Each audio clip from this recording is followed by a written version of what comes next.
Lesson 23. Composition. Paragraph writing. A paragraph is a group of sentences related to one topic.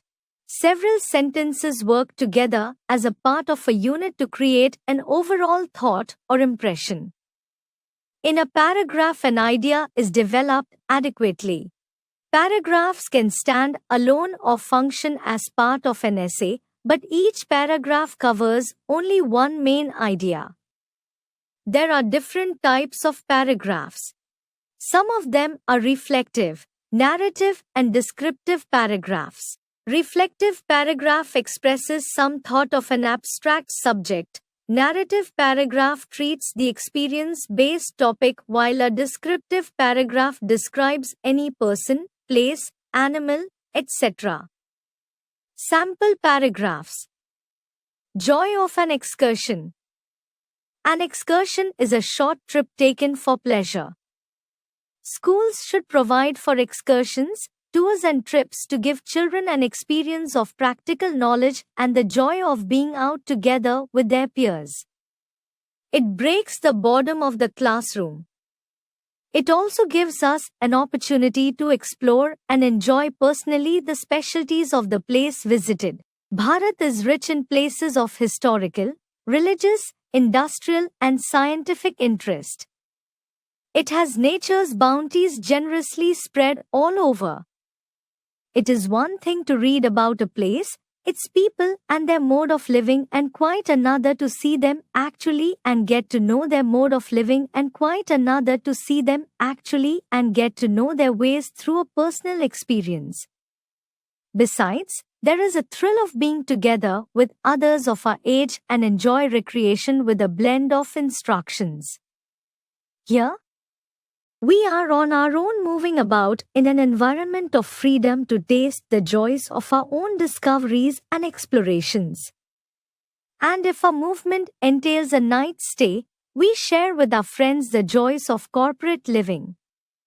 Our adventures as well as misadventures become a part of an unforgettable experience, and we live and relive them with similar thrills and shocks. Topic sentence. An excursion is a short trip taken for pleasure. Supporting sentence. Excursion in academic life has immense value. Point 1. Excursion should be a part and parcel of education. Point 2. Children get an opportunity to come in close contact with practical knowledge on history, geography, religion, and science and technology. Point 3. Concluding sentence. In our leisure, we live and relive with the experiences of excursion. Summary writing. A summary is the substance of a given passage. The main ideas of the passage are presented by the writer in his own words. Summary must be 1/3 of the mother or original passage. How to summarize a given passage? It should be written in a lucid and succinct manner. It should be complete with all essential points in a way that it should help readers grasp the main points of the passage summarized. Read the passage thoroughly. Make notes. While reading the original passage, answers of the questions should be searched. Then, it will be easy to summarize the task. What is the main theme of the passage? What does the author think? What are the main ideas discussed in each paragraph? What are the subtopics presented in the passage? What are the points reinforced in each paragraph? Sample passage. Read the following biography and look at the notes and summary based on it. Bharat had no basic telephone connectivity 30 years ago. Cell phones were not invented then, and landline phones were costly. Only the really rich could afford them. Today, every house has a landline phone and everybody has a mobile phone. The man who is said to have made all this possible is Sam Pitroda. Satyanarayan Gangaram Pitroda, better known as Sam Pitroda, was born on 4th May 1942. He had 7 siblings. He studied physics in college and went on to study engineering in the USA. In 1981, he made a trip back to Bharat, but he was very frustrated because he was unable to call his family in Chicago. Telephones were not easily available in Bharat when he decided to do something about it. Pitroda helped start the telecommunication revolution in the country because he wanted to use technology for the welfare of the Indians. To achieve this, he founded and chaired the country's first telecom commission. With the help of the commission, Pitroda introduced telephones in all corners of the country by installing public telephone booths. This made telephone calls, both domestic and international, very affordable. People no longer had to depend upon telegrams and letters. He did all this when he had not made a single telephone call for most of his life. Pitroda served as an advisor to two prime ministers. Since then, he has served as the head of several committees. Pitroda was awarded the Padma Bhushan, Bharat's third highest civilians award, in 2009 for his contribution to science and engineering. He was also awarded the Lifetime Achievement Award in 2009 for bringing the telecom and IT revolution to Bharat. Notes: 1. Sam Pitroda. A. Satyanarayan Gangaram Pitroda. B. He is the father of the telecom and IT revolt in Bharat.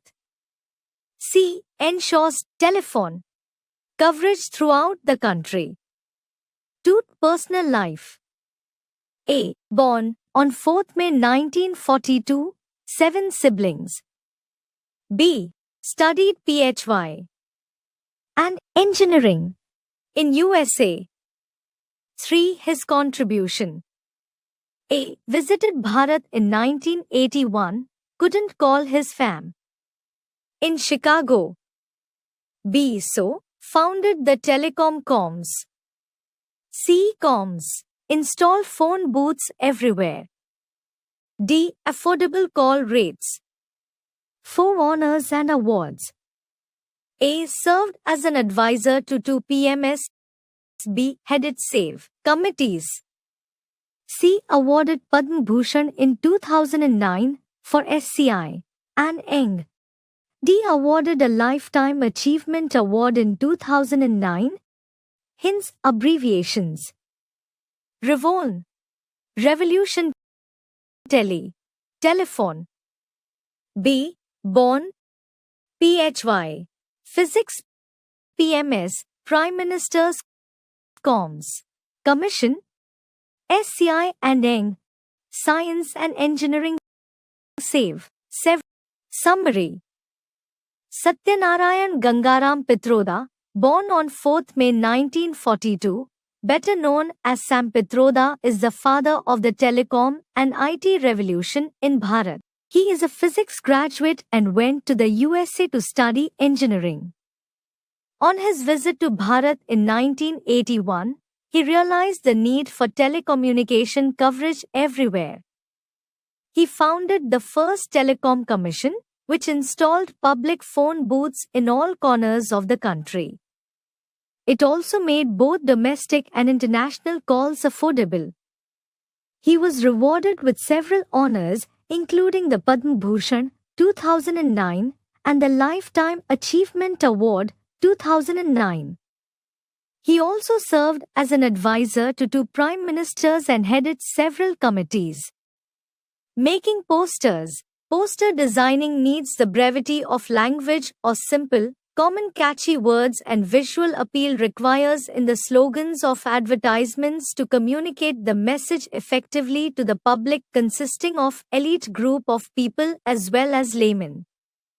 A poster can be used in the following forms: handbills to be put up on notice boards, large hoardings to be put up on walls. A good poster should be captivating, persuasive, and attractive so as to influence a large number of people on their first sight. Generally, they are designed to create social awareness, i.e., To educate people about issues related to current problems or needs, or to advertise products. Main features of a poster. Layout. Catchy title jingle. Visually attractive. Sketch or simple visuals. Fonts of different shapes and sizes. Content. Subject theme. Details related to the theme. Necessary details: date, time, venue. Name of the issuing authority, organizers. Expression. Appropriate language. Organizing and sequencing of content. Creativity, language and design. Sample posters. This poster is intended to educate people about the ways of preventing a disaster in trains. Slogan: spare everyone the pain of a blazing train. Theme subject: never carry inflammable objects or light a fire inside a train. Visual: logo for Indian Railways. Details related to theme and time: always. Detail related to place: Indian Railways. Name of the organizers: Indian Railways, www.indianrailways.gov.in. Letter writing. Letters are of two kinds: personal or informal, and official, business or formal. Informal letter. Informal letters are written to friends or relatives. They are written in an easy informal style. Important points to write informal letters are: put your own address followed by date on top at left or right side. Divide the letter into paragraphs: introduction, body, conclusion. The greetings words can be used with dear. The following forms of leave-taking can be used: yours sincerely, yours affectionately, your lovingly, etc., depending upon the relationship. Sign your first name at the end. The leave-taking and the signing off should be on the same side as your address and date on the top. Sample informal letter. A41 Mall Road, Kanpur 100121. 2nd November 20XX. Dear Kashif, I have not heard from you for a long time. I do hope you are well. Since you went away with your parents, I miss you as a neighbor and a friend. Since the winter break is fast approaching, I would be very happy if you could come and stay with me for the holidays. We could meet all our friends and enjoy the holiday together. Please write back immediately so that I can plan some parties and games. All the classmates send you their love. Convey my sincerest regards to Uncle Salim and Aunt Salma. Yours affectionately, Arvind. Formal letters. These deal with formal situations involving institutions such as schools, colleges, banks, government departments, etc. to make complaints, suggestions or proposals. Important points to write formal letters. There are two formats: the block type, in which the sender's address, date in the beginning of the letter, subscription, and the sender's signature and designation at the end of the letter are left aligned. Sender's address and the date are written on the upper left or right-hand corner, depending upon the format used. Subject, designation, and address are written on the left side. Salutation or greeting is on the left side, below the subject. Note that there is no apostrophe in the word yours. Formal letters require signature after yours faithfully. The sender's full name is in capital letters beneath it in parentheses. Sample formal letter.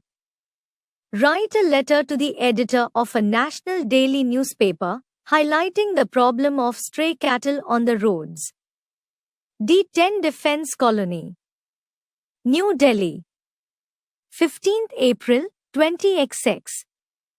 The editor. The Times of India. 7. Bahadur Shah Zafar Marg. New Delhi 110001. Dear Sir. Subject: Menace of stray cattle on roads.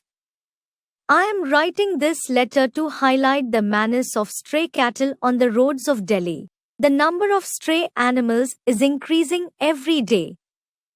The cattle cause accidents and often cause traffic jams when they sit in the middle of the road. They litter the roads with dung. They are often seen destroying gardens and eating fruits and vegetables from the carts of vendors. The Delhi municipal authorities must prevent this menace by rounding up the cattle and putting them in cowsheds. Cattle owners must be fined heavily and given due punishment. I do hope this letter will make the authorities aware of this problem, which causes a lot of embarrassment and inconvenience to the people traveling across the city. Yours faithfully, Priya Sharma. Email writing. An email is an electronic mail. It is a way of exchanging digital messages using computer phone. It is a faster and cheaper way of communication. It is a hassle-free way to convey the message as the message is directly sent to the receiver. The only thing one needs to have is a computer phone with internet access. Guidelines for writing an email. Postal address and date are not necessary to the mentioned. The subject line describes the purpose of writing an email. An email can start with Dear, Hello or Hi, or just Sir, Ma'am, or even without any such salutation. The message can run into paragraphs. Bullets may also be used to highlight some important points. Formal endings like yours sincerely are avoided. We can end the email by just writing the name. Contractions and short forms are acceptable. Look at the given example of an email. An email to a friend telling him about the new PlayStation which your father gifted to you on your birthday. From ritesh@gmail.com. 2. Prateek@yahoo.co.in. Subject: Hi Prateek. How have you been? Thank you for the lovely birthday card. I have kept it on my study table. You won't believe my father gifted me the latest PlayStation on this birthday. It is a PS4. My father also bought a 40 LED and a home theater last month. I can't explain how amazing it is to play the games on such a big screen with the best sound system. Come and visit me next week. We can play the latest game and spend a nice evening together. Take care. Ritesh.